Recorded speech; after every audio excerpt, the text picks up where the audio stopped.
Hit and run का जो law है, मैं पार्लियामेंट में खड़े होकर इसकी मुखालिफत करा था, मैं स्पीच भी डाला उसकी।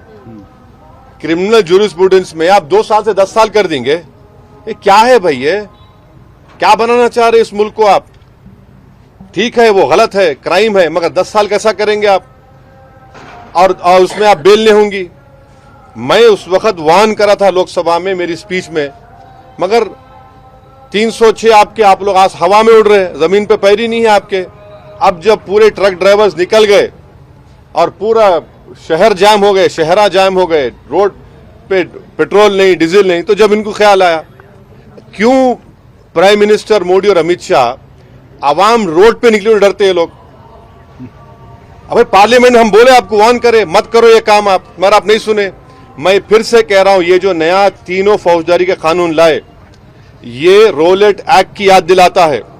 मैं फिर से कह रहा हूं, अगर आज महात्मा गांधी और भगत सिंह रहते तो बोलते ये तो रोलेट एक्ट है, ये इससे बहुत नुकसानात होने जाएंगे, बहुत से परेशानी होने जाएंगे। अब देखना इसका गलत इस्तेमाल होगा बहुत। सर, गिरिराज सिंह ने बात करते हुए कहा है कि सुन लो ओवैसी, राम मंदिर तो झांकी अभी बहुत और कुछ बाकी है, ये बताया है सर, इस पर क्या कहेंगे?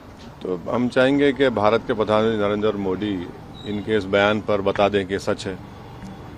जब उनका कैबिनेट का मंत्री इस तरह की बकवास कर रहा है, तो देश के प्रधानमंत्री की एक मॉरल रिस्पॉन्सिबिलिटी बनती है, कलेक्टिव रिस्पॉन्सिबिलिटी बनती है कि वो अपने इस मिनिस्टर के बयान की तस्दीक कर दें। वो क्या कह रहा है, सच कह रहा है क्या आप काशी, मथुरा, टीली वाली मस्जिद, सुनहरी मस्जिद, जितने आरएसएस के पास जो 30-35 हजार मसाजिद के लिस्ट है, क्या वो सब ले लेंगे क्या आप लोग? तो देश के प्रधानमंत्री की जिम्मेदारी है कि वो अपने मिनिस्टर के इस बयान के ऊपर देश को बताएं कि उनकी पॉलिसी क्या है। क्या ये बात सच नहीं है कि अगर 6 दिसंबर को मस्जिद नहीं शहीद की जाती तो कोर्ट का जजमेंट क्या आता? क्या ये बात सच नहीं है कि बगैर मुस्लिम पक्ष को बताए ताले खोले गए? जब कंप्यूटर नहीं था तो चंद मिनट की हियरिंग में जज साहब ने 26 या 25 पेज का ऑर्डर दे दिया, और बाद में वही जज साहब ने अपनी किताब में लिखा कि उनको ऊपर से इशारा मिला क्योंकि उन्होंने अपने कोर्ट की दीवार पर एक काले बंदर को देखा। क्या ये बात सच नहीं है कि जब जीबी पंत उत्तर प्रदेश के मुख्यमंत्री थे, रात के अंधेरे में बाबरी मस्जिद में मूर्तियां रख दी गई, उसके बाद मस्जिद को बंद कर दिया गया? ये फैक्ट है, सुप्रीम कोर्ट का जजमेंट फैक्ट है। इसीलिए हमने जब सुप्रीम कोर्ट का जजमेंट आया था, हमने कहा था कि सुप्रीम कोर्ट का जजमेंट बिलीफ के ऊपर आया है, और हमको इस बात का उस वक्त एप्रीहेंशन था, जो अब सच साबित हो रहा है अनफॉर्चुनेटली, कि आप देख रहे हैं कि मुख्तलिफ मसाजिद के ऊपर केसेस डाले जा रहे हैं। तो ये मैं जो कह रहा हूँ फैक्ट है, वो मैं मानता हूँ सुप्रीम कोर्ट जजमेंट, जैसा जस्टिस जे.एस. वर्मा ने कहा था कि supreme court is supreme but not infallible. अब आप मेरे को बताइए, टीले वाली मस्जिद का किस्सा क्या है? 200 साल पुरानी मस्जिद है, और लुटियंस जब बना रहे थे दिल्ली को, तो उसको छोड़कर बनाया गया। तो पहले वहां पर गांवों को हासिल किया गया और मस्जिद को कोई हाथ नहीं लगाए।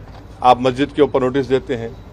तो ऐसे कई मसाजिद हैं जहां पर संघ परिवार से ताल्लुक रखने वाले लोग या उनकी आइडियोलॉजी से अपने आप को करीब मानने वाले लोग इस तरह के कोशिशें कर रहे हैं ना। असदुद्दीन ओवैसी ही इस मुल्क का सबसे बदनाम आदमी है, बाकी सब राजा हरिश्चंद्र की औलाद है, दूध के धुले हुए हैं, इनसे कोई गुनाह हो ही नहीं सकता। मुझे अपनी बात करने का इख्तियार है। भारत का आइन, भारत का कॉन्स्टिट्यूशन, संविधान मुझे अपनी बात रखने का इख्तियार देता है। अगर आपको मेरी बात पसंद नहीं आ रही तो कान में रुई लगा लीजिए आप, मगर मैं सच्चाई को बयान कर रहा हूं। आप डिसएग्री करिए, मगर आप बोलेंगे नहीं, अब नहीं, तुम नहीं बोलना, हम वो कर देंगे। अरे भाई क्या करेंगे आप?